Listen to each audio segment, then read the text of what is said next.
Boy, you let me know if I'm crazy. Ain't nobody acted this way when they got a Trevor Lawrence jersey. Nobody was balling. Nobody was losing their mind when they got a Baker Mayfield jersey like this. Lamar Jackson is the most electrifying quarterback to come out in 35 years. I'm sorry, honey.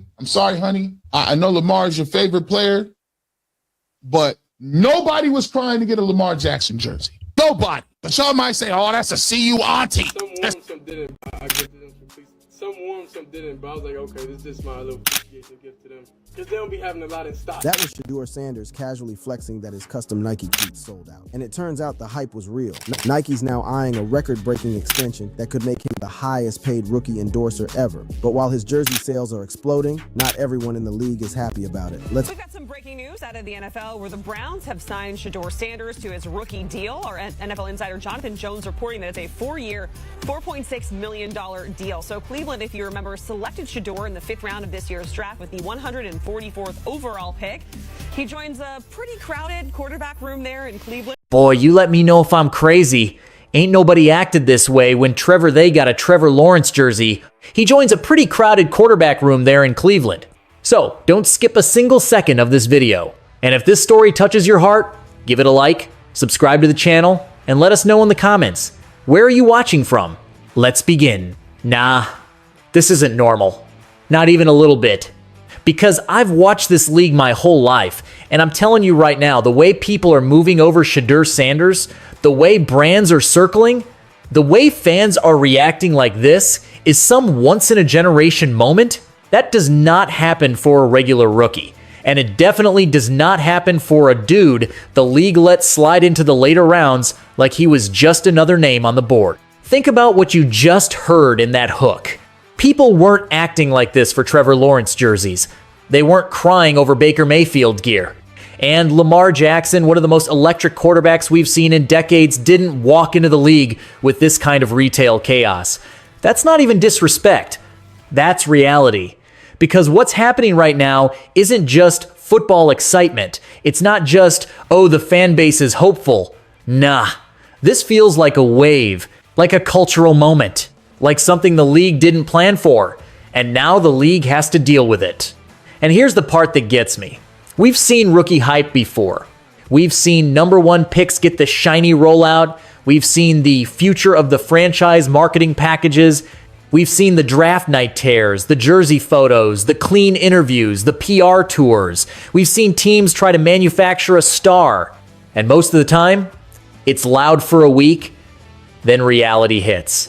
Camp starts, the preseason happens, the fans calm down, the media moves on to the next storyline. But this is different. Because this isn't being pushed only by the team. This isn't being forced by ESPN segments or a league campaign. This is coming from the people. It's organic, it's loud, it's emotional, and it's spreading. When you have folks acting like that, number 12 jersey is a piece of history, not even wearing it yet, just holding it like they're holding a moment that tells you something.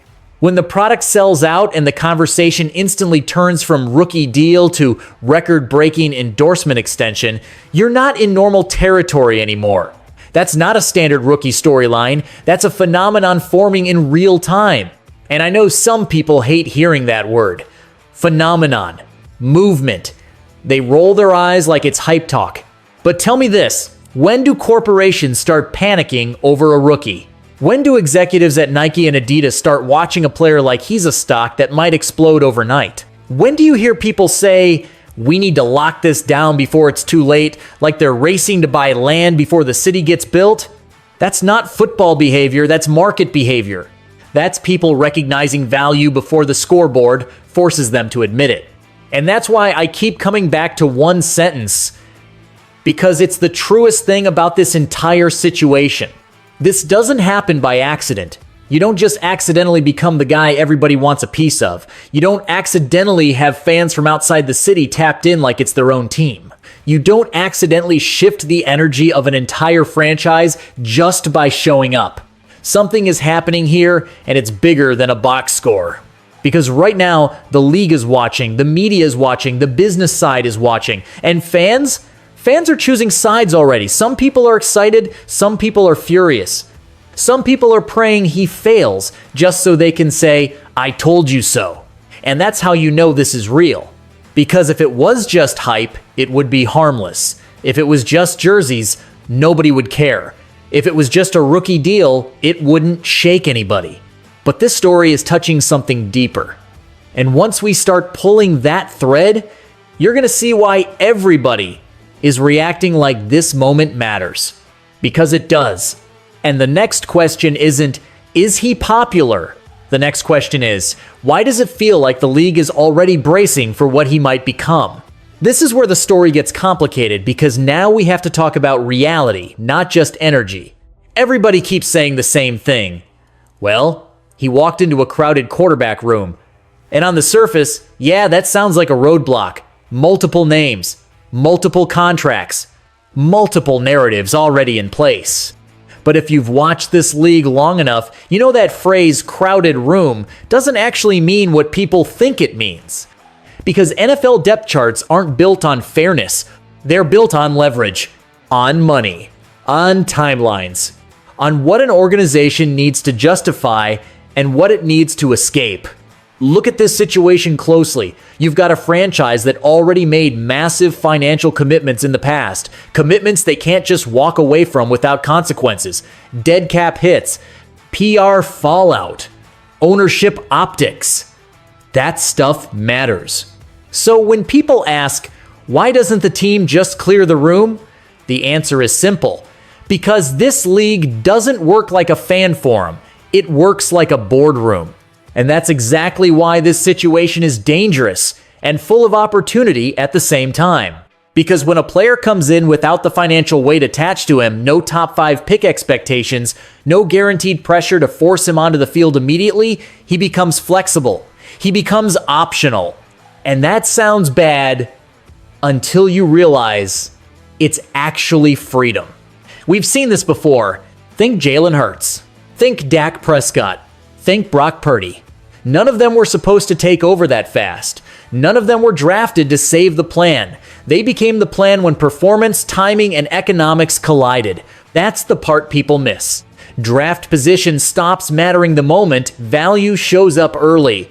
And value isn't just touchdowns, it's attention, it's buzz, it's fans caring, it's jerseys selling, it's primetime clips spreading. It's the building starting to feel different when a certain guy steps on the field. Organizations notice that stuff immediately, even if they don't admit it publicly. Because teams don't move emotionally, they move strategically. They ask questions like, who gives us the most flexibility? Who buys us time? Who keeps fans engaged even when we're not winning yet? Who gives us upside without forcing our hand? And when the answers to those questions start pointing toward one name, even quietly, the internal math changes fast. The media, meanwhile, is stuck playing catch-up. They'll say one thing on TV and watch another thing happen in real life. They'll talk about reps and rotations, while the business side is watching engagement metrics. They'll debate mechanics while ownership is thinking long-term leverage. That disconnect? That's where confusion turns into pressure. Because now expectations start to split. Fans start believing faster than the headlines. Executives start noticing faster than the analysts. And teammates start feeling the shift before anyone else says it out loud. That's when situations get tense. Because not everybody in that room benefits from momentum changing. Not everybody wants the spotlight moving. And not everybody is comfortable when the plan starts bending instead of holding firm. This is the phase where things get quiet on the surface and loud underneath. Because now there's something to protect, something to manage, something to control. And once that spotlight locks in, that's when the pressure really starts. Because now everybody's watching and not everybody wants what comes next. The pushback was always coming because it always does when someone rises this fast. The moment the noise got loud, the moment the attention stopped being controllable, the moment people outside the building started believing before the media gave permission, that's when the resistance kicked in. And you could feel it shift. Suddenly the tone changed. Suddenly the conversations weren't curious anymore. They were skeptical, defensive, almost irritated. You started hearing the same coded language pop up. He's not ready. He's entitled. He needs to be humbled. He's doing too much. And if you've been watching this league long enough, you already know what that means. Because it's never about what they say it is. They'll tell you it's about mechanics, but they won't break down the tape. They'll tell you it's about timing, but ignore the reps he did make. They'll tell you it's about polish, while giving unlimited patience to somebody else struggling through the same mistakes. That's the part that drives fans crazy, the double standard. We've seen quarterbacks miss reads, hold the ball too long, take sacks they shouldn't. We've seen guys come into the league raw, inconsistent, clearly unfinished products, and for some of them, the narrative is development. It's growth. It's trust the process. But when it's him, suddenly it's a character flaw. Suddenly it's attitude. Suddenly it's entitlement. Suddenly it's a problem. And again, it's never about what they say it is. This is what happens when a fast-rising figure disrupts the order. When the storyline escapes the neat little boxes people built before the season started. When a player doesn't wait his turn quietly. When belief shows up before permission is granted. The media hates that. The system hates that. Because it removes control. So what do? They tighten the lens. They magnify flaws. They amplify anonymous quotes. They let vague criticism float without context because it plants doubt without accountability. And the wild part is, this isn't even new. Think back to other quarterbacks who came up the wrong way, not the clean, consensus-approved path. The ones who didn't fit the pre-drafted narrative. The ones who forced the conversation early. They all went through this phase. Every single one. Because when you rise too fast, people stop evaluating you on what you do and start reacting to what you represent. And what he represents right now is disruption. He represents uncertainty. He represents a plan bending. He represents a future that wasn't scheduled yet. So the criticism isn't really about sacks or footwork or interviews. It's about discomfort. It's about the fact that the league likes predictability, and this story isn't following the script. That's why you'll hear things like, "Let's slow down," from people who never said slow down when the hype was convenient. That's why patience suddenly becomes a virtue only when it benefits someone else. That's why grace gets handed out selectively. It's never about what they say it is. And here's the part they don't want to talk about. Criticism doesn't stop momentum, it confirms it, because nobody goes out of their way to tear down something that isn't threatening the status quo. So, while the critics are debating tone and body language, while anonymous voices are questioning readiness, while the narrative tries to pull him back into line, something else is happening. Quietly, strategically, behind the scenes. And that's where the real story is starting to shift. This is where the conversation changes, because now we stop defending and we start pointing forward. All the noise, all the pushback, all the doubt, it only matters if there's nothing underneath it. But that's the thing people keep missing. There is something underneath. There's work. There's growth. There's real momentum building, and it's happening whether the critics acknowledge it or not. Watch how he moves now compared to day one. The footwork is cleaner. The timing is faster. The decisions come with more confidence, not less. That's not an accident. That's preparation. That's reps. That's someone who took every ounce of criticism and turned it into fuel instead of friction. And you hear it if you listen closely. Not in the loud headlines, not in the viral hot takes, but in the quiet comments from people who've actually been in those buildings. Former quarterbacks, position coaches, analysts who live in the film room, not the timeline. They're saying the same thing in different ways. The kid is progressing. The game isn't speeding him up. He's processing faster. He's commanding more. Those are growth indicators. Real ones. Because in this league, perfection is a myth. Nobody walks in fully formed. Not Mahomes, not Josh Allen, not Lamar. Go back and watch their early tape, it wasn't clean. What mattered was trajectory. What mattered was belief. What mattered was whether the organization could see the next version before everyone else did. That's what decision makers care about. They don't panic over one bad throw. They don't overreact to one rough series. They zoom out and ask, is the arrow pointing up? And right now, the arrow is pointing straight up. You see it in how teammates respond. You see it in who he talks to on the sideline. You see it in the way he carries himself, not loud, not arrogant, just steady, like someone who knows he belongs, even if the job isn't his yet. That's leadership before the title. And that's why this moment feels validating for the fans who believed early. Because belief isn't blind, it's intuitive. It's recognizing patterns. It's saying, I've seen this story before, even if the names and jerseys are different. We've seen it before. Think Jalen Hurts getting doubted right up until the moment the switch flipped. Think Dak Prescott taking reps nobody thought would matter until they did. Think Brock Purdy being labeled temporary right up until he wasn't. None of them were perfect. All of them had momentum.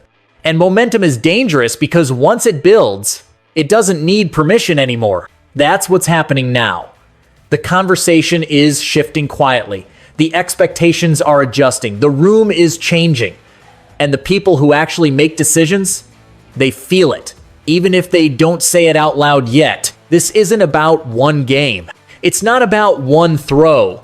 It's not about silencing every critic. It's about movement, direction, belief before validation. And if you're watching closely, you can feel it, that sense that something is lining up, that this chapter isn't the peak, it's the setup.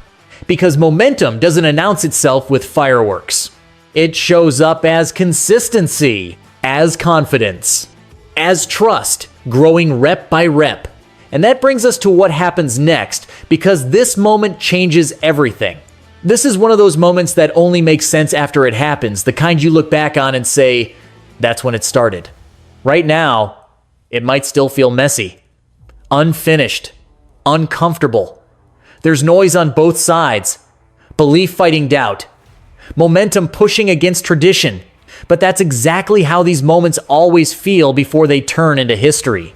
They never arrive clean. They arrive loud, divisive, and confusing. And then one day, the conversation changes forever. This is a fork in the road. On one side, you've got the safe way of thinking. Wait for validation. Wait for consensus. Wait for the box score to tell you how to feel. That's how most people move. That's how the league has trained fans to move. Don't believe until you're told it's okay to believe. But on the other side is belief before validation. That's where opportunity meets pressure. That's where stories like this are born. Because the players people connect to the most aren't the perfect ones. They're the ones fighting uphill while the world watches. They're the ones carrying expectation without guarantees. They're the ones forcing everyone else to react. And that's why fans are locking in early. Not because they know how it ends, but because they recognize how it starts. They see the confidence. They see the resilience. They see someone stepping into a moment that's bigger than the depth chart, bigger than the draft slot, bigger than the noise. And that's what pulls people in. Because football, at its core, has never just been about stats. It's about belief. It's about hope. It's about feeling like you're watching something grow in real time, something you can say you were there for before it was obvious.